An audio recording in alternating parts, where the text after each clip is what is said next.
2025 March 2 ഞായറാഴ്ച Australian മലയാളികൾക്കും good morning ഓസ്ട്രേലിയയുടെ മോർണിംഗ് ന്യൂസിലേക്ക് സ്വാഗതം.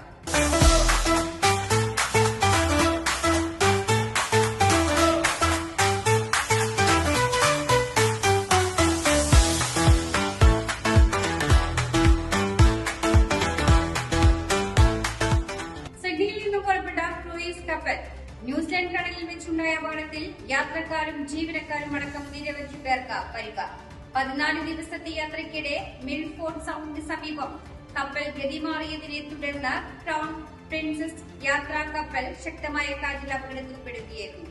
ജീവനക്കാരുടെയും സുരക്ഷാ ഉദ്യോഗസ്ഥരുടെയും ഇടപെടൽ വലിയ ദുരന്തം ഒഴിവാക്കാൻ ഇടയായി.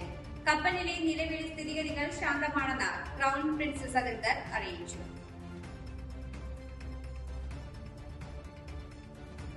യുദ്ധതർക്ക വിഷയത്തിൽ ഉക്രൈനെ പിന്തുണ അറിയിച്ച് പ്രധാനമന്ത്രി ആന്റണി ആൽബനീസ്. ഉക്രൈൻ പ്രസിഡന്റ് വ്ളാഡിമിർ സെലൻസ്കിയും US പ്രസിഡന്റ് ഡൊണാൾഡ് ട്രംപും തമ്മിലുള്ള പരസ്യ തർക്കത്തിന് പിന്നാലെയാണ് രാജ്യം നിലപാട് അറിയിച്ചത്. ഞങ്ങൾ ഉക്രൈനൊപ്പം നിൽക്കുന്നു. ഉക്രൈനിലെ ജനങ്ങൾ പോരാടുന്നത് സ്വന്തം ദേശീയ പരമാധികാരത്തിന് വേണ്ടി മാത്രമല്ല, അന്താരാഷ്ട്ര നിയമവാഴ്ചയ്ക്ക് വേണ്ടിയാണെന്ന് ആന്റണി ആൽബനീസ് വ്യക്തമാക്കി. ഏത് സ്ഥിതിയിലും യുക്രൈനു വേണ്ടിയുള്ള പിന്തുണ തുടരുമെന്നും അദ്ദേഹം കൂട്ടിച്ചേർത്തു.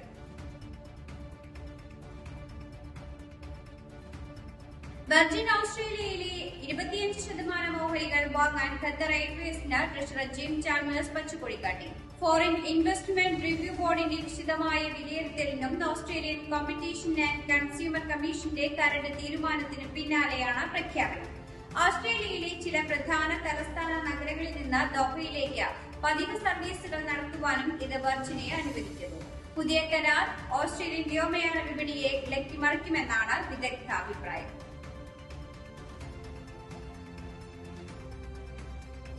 അടുത്ത തെരഞ്ഞെടുപ്പിൽ വീണ്ടും തെരഞ്ഞെടുക്കപ്പെട്ടാൽ അടിയന്തര പരിചരണ ക്ലിനിക് ശൃംഖല വിപുലീകരിക്കുമെന്ന് വാഗ്ദാനം ചെയ്ത ലേബർ പാർട്ടി. അടുത്ത വർഷം മധ്യത്തോടെ 50 പുതിയ കേന്ദ്രങ്ങൾ തുറക്കുമെന്നും ഇത് ഓരോ സംസ്ഥാനങ്ങളിലേക്കും പ്രദേശങ്ങളിലേക്കും വ്യാപിപ്പിക്കുകയും ചെയ്യും. ഏകദേശം $650 മില്യൺ പദ്ധതിക്കായി വിനിയോഗിക്കുക. ലേബർ പാർട്ടിയുടെ ഇതുവരെയുള്ള തെരഞ്ഞെടുപ്പ് പ്രചരണ വാഗ്ദാനങ്ങളിൽ ആരോഗ്യ മേഖല ശ്രദ്ധ കേന്ദ്രീകരിച്ചു. കഴിഞ്ഞ വാരാന്ത്യത്തിൽ $8.5 ബില്യൺ ബൾക്ക് ബില്ലിംഗ് നിരക്ക് ഉയർത്തുമെന്ന വാഗ്ദാനം പാർട്ടി ചെയ്തിരുന്നു.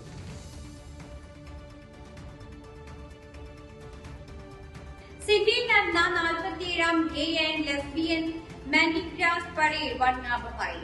സ്വതന്ത്രമായി ജീവിക്കുക എന്ന തീമിൽ നടന്ന ആഘോഷ പരിപാടിയിൽ 10,000-ലധികം LGBTQ+ കമ്മ്യൂണിറ്റി അംഗങ്ങൾ പങ്കെടുത്തു. തുടർച്ചയായി 2ാം വർഷവും പ്രധാനമന്ത്രി ആന്റണി ആൽബനീസ് പരിപാടിയിൽ പങ്കെടുത്തിരുന്നു. LGBTQ+ അവകാശങ്ങളെ നേടിയ പുരോഗതിയിൽ അഭിമാനം കൊള്ളുന്നുവെന്നും പൂർണ്ണ സമത്വം നേടാൻ അവർ നടത്തുന്ന ശ്രമങ്ങളെ പ്രധാനമന്ത്രി അഭിനന്ദിക്കുകയും ചെയ്തു. തങ്ങളുടെ സമൂഹത്തിലെ വ്യക്തിത്വത്തിന്റെയും കൂട്ടായ്മയുടെയും ശക്തിയാണ് പരിപാടിയുടെ വിജയമെന്ന് അംഗങ്ങൾ പ്രതികരിച്ചു. ഹൈഡ് പാർക്കിൽ നിന്ന് ആരംഭിച്ച പരേഡ് മൂർ പാർക്കിലാണ് സമാപിച്ചത്.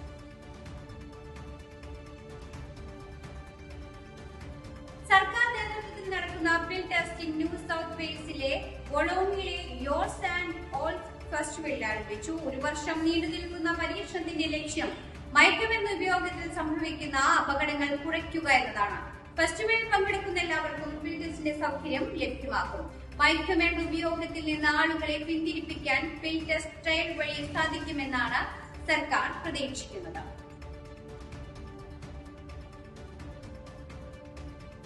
കടുത്ത ഉഷ്ണമേഖല ചുഴലിക്കാറ്റായ ആൽഫ്രഡ് ക്വീൻസ്ലാൻഡ് തീരത്തോടടുക്കുന്നു. ശക്തമായ കാറ്റും തിരമാലയും ചുഴലിക്കാറ്റിന് മുന്നോടിയായി ആഞ്ഞു വീശി തുടങ്ങിയിട്ടുണ്ട്. തെക്കൻ ഗ്രേറ്റ് ബാരിയർ റീഫ് ദ്വീപുകളിലുടനീളം ശക്തമായ കാറ്റ് വീശുമെന്നും ഈ വാരാന്ത്യത്തിൽ കഗാരി വഴി വ്യാപിക്കുമെന്നും ബ്യൂറോ ഓഫ് മെറ്റീരിയോളജി പ്രവചിക്കുന്നു.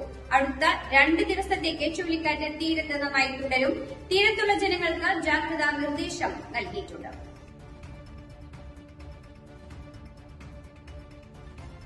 ICC ചാമ്പ്യൻസ് ട്രോഫി ഗ്രൂപ്പ് ഘട്ടത്തിലെ അവസാന പോരാട്ടത്തിൽ 7 വിക്കറ്റിന് ദക്ഷിണാഫ്രിക്ക ഇംഗ്ലണ്ടിനെ പരാജയപ്പെടുത്തി.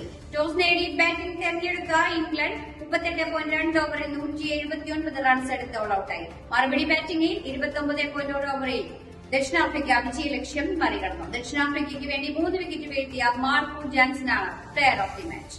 ബി ഗ്രൂപ്പിൽ നിന്ന് 5 പോയിന്റുമായി ദക്ഷിണാഫ്രിക്ക ഒന്നാം സ്ഥാനത്തോടെയും 4 പോയിന്റുമായി ഓസ്ട്രേലിയ രണ്ടാം സ്ഥാനത്തോടെയും സെമിയിലെത്തിയിട്ടുണ്ട്. ദക്ഷിണാഫ്രിക്കയുടെയും ഓസ്ട്രേലിയയുടെയും സെമി ഫൈനൽ എതിരാളികളെ ഇന്നറിയാം. ഗ്രൂപ്പ് എയിൽ നിന്നും അവസാന മത്സരത്തിനായി ഇന്ത്യയും ന്യൂസിലാൻഡുമാണ് ഇന്ന് മത്സരിക്കുന്നത്.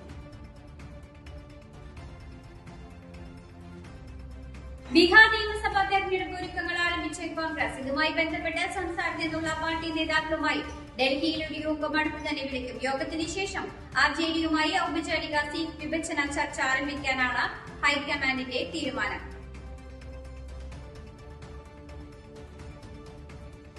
താമരശ്ശേരിയിൽ 10ാം ക്ലാസ് വിദ്യാർത്ഥി ഷഹബാസിന്റെ മരണത്തിൽ പ്രതികളായ കുട്ടികളുടെ ജാമ്യാപേക്ഷ തള്ളി.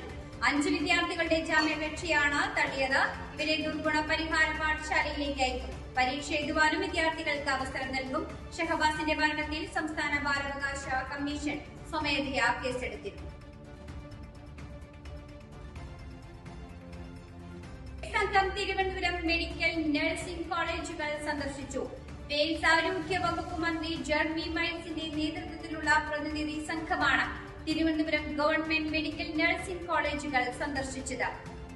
മെഡിക്കൽ കോളേജിലെത്തിയ സംഘം പ്രിൻസിപ്പൽ ഡോക്ടർ ലെനറ്റ് മോറിസ് ഉൾപ്പെടെയുള്ള അധികൃതരുമായി പ്രവർത്തനങ്ങൾ സംബന്ധിച്ച് ചർച്ചകൾ നടത്തി.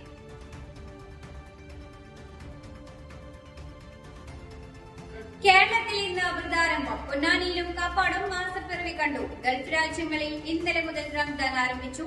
ഈ വർഷം ഗൾഫ് രാജ്യങ്ങളിൽ ഒരുമിച്ചാണ് റംദാൻ ആരംഭിച്ചത്.